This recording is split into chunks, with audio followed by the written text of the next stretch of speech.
Welcome to bird media. నేను మీ పవన్ కృష్ణమూర్తి. ఓటర్ల జాబితా అంటే కేవలం పేర్ల జాబితా కాదు, అది ప్రజాస్వామ్యానికి ప్రాణాధారం. అలాంటి కీలక వ్యవస్థని మరింత పారదర్శకంగా మార్చేందుకు ఎలక్షన్ కమిషన్ ఆఫ్ ఇండియా చేపట్టిన స్పెషల్ ఇంటెన్సివ్ రివిజన్ SIR 2026 ఇప్పుడు దేశవ్యాప్తంగా చర్చనీయాంశంగా మారింది. ముఖ్యంగా తమిళనాడు, వెస్ట్ బెంగాల్ వంటి రాజకీయంగా అత్యంత సున్నితమైన రాష్ట్రాల్లో ఈ ప్రక్రియ సాఫీగా సాగడం ఒక పెద్ద మార్పుకి సంకేతంగా భావిస్తున్నారు. తమిళనాడులో ఈసారి ఓటర్ల జాబితా సవరణ దాదాపు వివాదరహితంగా పూర్తవడం విశేషం. బూత్ లెవెల్ ఆఫీసర్ల ద్వారా ఇంటింటి సర్వే మార్పుల్ని వెంటనే డిజిటల్గా అప్లోడ్ చేయడం, ఇలాంటి చర్యలు ప్రజల్లో విశ్వాసాన్ని పెంచాయి. ముందుగానే తుది జాబితాల్ని అందుబాటులోకి తీసుకురావడం వల్ల నా పేరు ఇందులో లేదు అనే ఫిర్యాదులు చాలా వరకు తగ్గిపోయాయి. ఫలితంగా భారీ పోలింగ్ నమోదవ్వడం ప్రజల నమ్మకానికి అద్దం పడుతోంది. ఇక పశ్చిమ బెంగాల్లో ఉన్నటువంటి పరిస్థితి మరింత సవాల్తో కూడుకున్నది. రాజకీయ ఆరోపణలు, ప్రత్యారోపణలు ఎప్పుడు ఉండేటువంటి ఆ రాష్ట్రంలో పెద్ద ఎత్తున అనర్హులైన ఓట్లను తొలగించడం చిన్న విషయం కాదు. ఫిర్యాదుల్ని న్యాయపరంగా పరిశీలించడం, ప్రతి దశలో పారదర్శకత పాటించడం వల్ల ఈసారి ఈ ప్రక్రియపై విశ్వాసం పెరిగింది. అధిక పోలింగ్ శాతం కూడా అదే విషయాన్ని సూచిస్తోంది.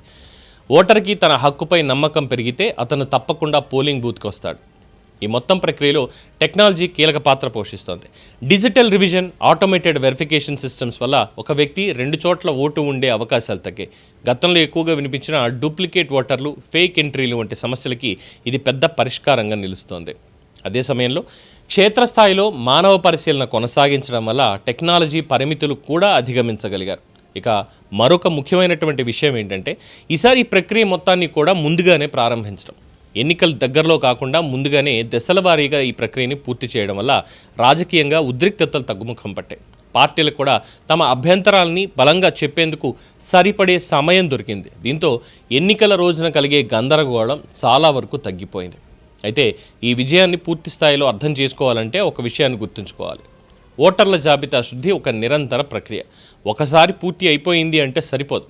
నగరాల విస్తరణ, వలసలు, జనాభా మార్పులు ఇవన్నీ కలిపి జాబితాని ఎప్పటికప్పుడు అప్డేట్ చేయాల్సిన అవసరం ఉంటుంది.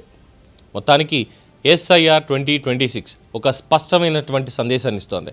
పటిష్టమైనటువంటి వ్యవస్థ, టెక్నాలజీ వినియోగం, క్షేత్రస్థాయి పరిశీలన, ఈ 3 కలిస్తే ప్రజాస్వామ్యం మరింత బలపడుతుంది.